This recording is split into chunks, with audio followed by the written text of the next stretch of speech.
Travel with পৰিণাচীৰ হৈ আপোনালোক সকলোকে স্বাগতম জনাইছোঁ। মই বৰ্তমান গৈ আছোঁ তিনিচুকীয়া জিলাৰ নিচেই কাষতে থকা অৰুণাচল প্ৰদেশৰ নামচাইস্থিত টেঙাপানী এখন ৰিজৰ্টলৈ বুলি। আপোনালোকে ডুমডুমা হৈও যাব পাৰে। মই ডুমডুমা হৈ নগৈ কাকপথাৰ তিনিচুকীয়া যিটো বাইপাছ সেইফালেদি আগুৱাই গৈ আছোঁ। বলকচোন গৈ থাকোঁ।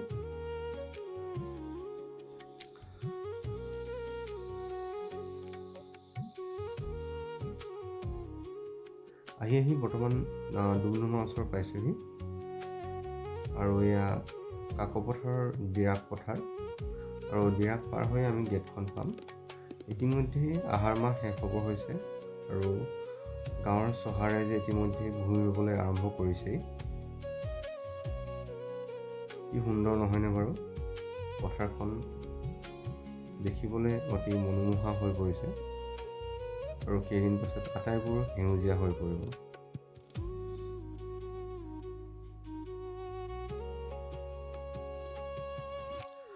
ইতিমধ্যে আমি অৰুণাচল প্ৰদেশত প্ৰৱেশ কৰিছোঁ।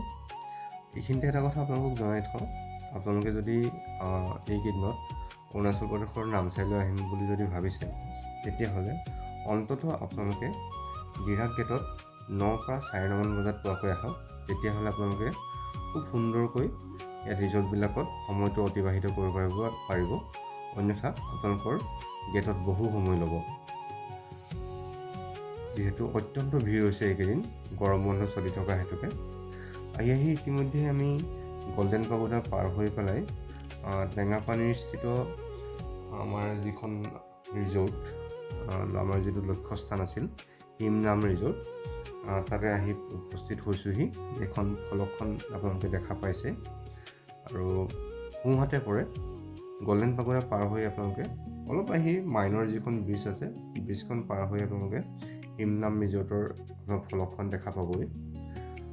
অকণমান ৰাস্তাটো আপোনালোকে সোমাই যাব লাগিব। বৰ এটা ভাল নহয় বাৰু ৰাস্তাটো, যি কি নহওক গৈ থাকোঁচোন বাৰু। এয়া দেখা পাইছে নিশ্চয়, আগত এখন তোৰণ দেখা পাইছোঁ, হিমনাম ৰিজৰ্টৰ তোৰণ। এয়া আমি আহি হিমনাম ৰিজৰ্টৰ তোৰণৰ সন্মুখত উপস্থিত হৈছোঁ। বলকচোন ভিতৰলৈ সোমাই যাওঁ।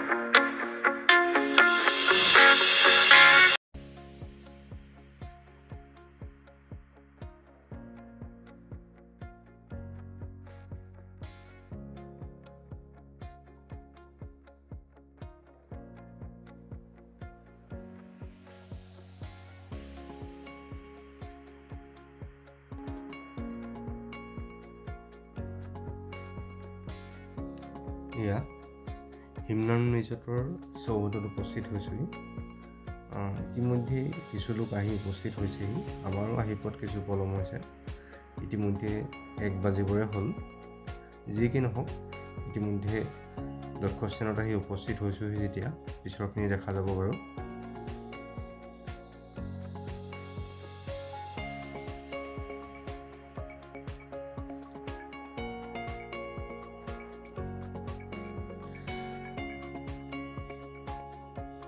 এটা অতি নিৰিবিলি মনোমোহা পৰিৱেশত হিমনাম ৰিজৰ্টখন অৱস্থিত। এই আপোনালোকে দেখা পাইছে এটা সৰু চাংঘৰ বনাই ৰাখিছে বাওঁহাতে, আৰু এয়া কিছু আঁতৰত এটা জুইশাল। তাতে হয়তো ৰিজৰ্টখনত থকা কিছু যি কৰ্মচাৰী আছে তেওঁলোকে তাতে ৰন্ধা বঢ়া কৰে। আৰু এয়া বাওঁহাতে দেখা পাইছে আপোনালোকে কটেজসমূহ। এই কটেজসমূহত আপোনালোকে আহিলে ইয়াতে থকাৰ সুবিধা আছে। খুব সুন্দৰকৈ আপোনালোকে থাকিব পাৰিব। ইয়াতে 6-7টামান কটেজ থকা বুলি আমাৰ যি ৰিজৰ্টখনৰ গৰাকী তেওঁ আমাক জানিবলৈ দিছে, আৰু আগতীয়াকৈ আপোনালোকে তেওঁলোকৰ লগত যোগাযোগ কৰি ৰুমসমূহ বুকিং কৰিব পাৰে। বুকিং কৰি আপোনালোকে আহিলেই হ'ল। খুব সুন্দৰ পৰিৱেশ, কেউফালে চৰাই চিৰিকটিৰ মাত, এটা নিজান পৰিৱেশ, আৰু কাষতে থকা নৈখনৰ কুলু কুলু শব্দ, আৰু ইয়াত দেখা পাইছে এটা ভিউ পইণ্ট। এজোপা মদাৰ গছত তেওঁলোকে জখলা লগাই থৈছে, আৰু আপোনালোকে তাতে থিয় হৈ ওচৰৰে যিবিলাক মনোমোহা দৃশ্য সেইবিলাক উপভোগ কৰিব পাৰিব। এইটো এটা ৰান্ধনীশালেই হয়। ইয়াতে ৰিজৰ্টখনৰ কৰ্মচাৰীসকলে ৰন্ধা বঢ়া কৰি ইয়াতে আহাৰ গ্ৰহণ কৰে। বলক আমি ভিতৰলৈ প্ৰৱেশ কৰোঁ। ইতিমধ্যে আমি ডাইনিং হলত প্ৰৱেশ কৰিছোঁ। ডাইনিং হলটো যথেষ্ট আহল বহল, আৰু ইয়াৰ ডাইনিং হলৰ যি ছালখন দেখা পাইছেনে আপোনালোকে, অতি সুন্দৰকৈ তেওঁলোকে সজাই ৰাখিছে। অসমীয়া সমাজৰ হেৰাই যাব খোজা কল, জুলুকি আৰু বাঁহৰ অন্যান্য আচবাবেৰে ছালখন অতি সুন্দৰকৈ সজাই ৰাখিছে। আৰু ডাইনিং হলটো যথেষ্ট আহল বহল, আৰু আচবাববিলাকো যথেষ্ট ধুনীয়া। আমি ডাইনিং হলৰ বেক চাইডে তাতে খাবৰ বাবে থিৰাং কৰিলোঁ। ইতিমধ্যে আমাৰ খোৱা বস্তু তেওঁলোকে আমাক যোগান ধৰিছেই। আমি অৰ্ডাৰ কৰিছিলোঁ তেওঁলোকৰ ট্ৰেডিশ্যনেল চিংফো থালি, আৰু চিংফো থালিটোত আচলতে টোপোলা ভাত, তৰাগাছ, বাঁহগাজ, কলডিল বইল, আৰু তেল বুলিবলৈ ক'লে অকণমান আলুৰ তৰকাৰী, তেল দিয়া, সেইটোৱে। আৰু যদি আপোনালোকৰ তেনেদৰে খোৱা অভ্যাস নাই, তেতিয়াহ'লে আপোনালোকে দালি নিশ্চয় অৰ্ডাৰ কৰিব, নহ'লে আপোনালোকৰ ভাত খোৱা নহ'ব। লগত বাৰু মাছ মাংস কিবা নহয় কিবা নিশ্চয় থাকিব। এতিয়া বলক খাই লওঁ। এটা কথা ক'ব পাহৰিলোঁ, ইয়াৰ ম'ম' যিটো বনাই নহয়, ম'ম'টো কিন্তু বহুত টেষ্টি হয়। আপোনালোকে আহিলে ম'ম' নিশ্চয় ট্ৰাই কৰিব ইয়াত।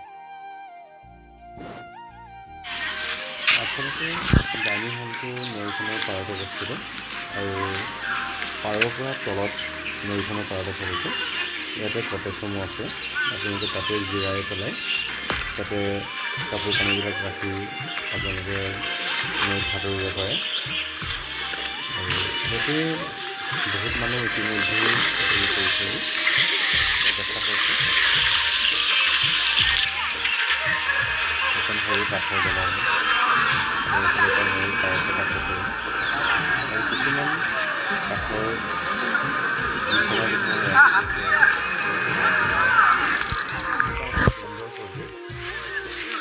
সেউজীয়া মাথা।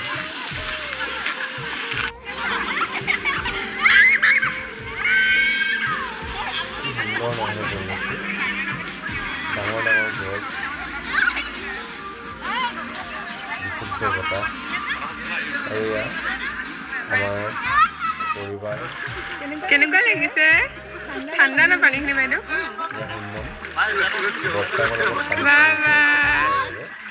একো নহয়, পানী পেন আছে, তোমাৰ কাপোৰ আছে, কাপোৰ আছে। কি ভাল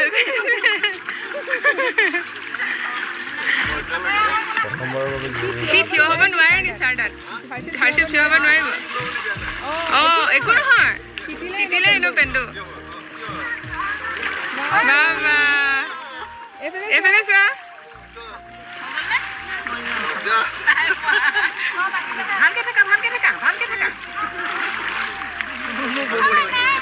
ছাৰ আছে কাৰণে মই ভয় নাই কৰা।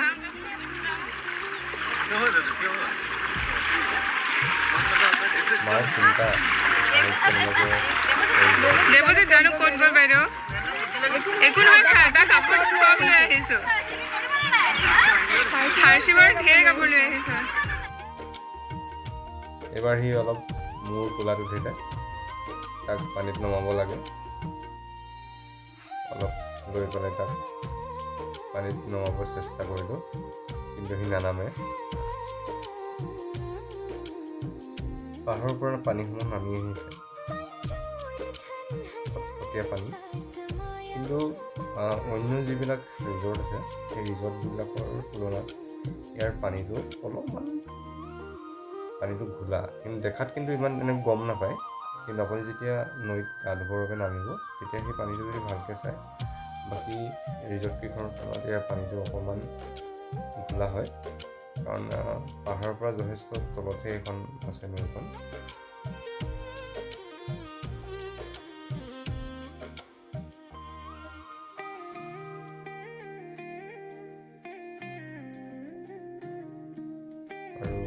এয়া উন্মন আৰু মাকে জোনাত জ্বলিছে। মনটো বেয়া তাৰ। উভতনি যাত্ৰাত এই চৰাইৰ বাঁহকেইটা দেখা পালোঁ টেঙাপানী গল্ডেন পাগোডাৰ নিচেই কাষতে, আৰু তাতেই কেমেৰাত বন্দী কৰিলোঁ। আৰু এয়া এখন স্থানীয় লোকৰ বজাৰ, আৰু ইয়াতে আমি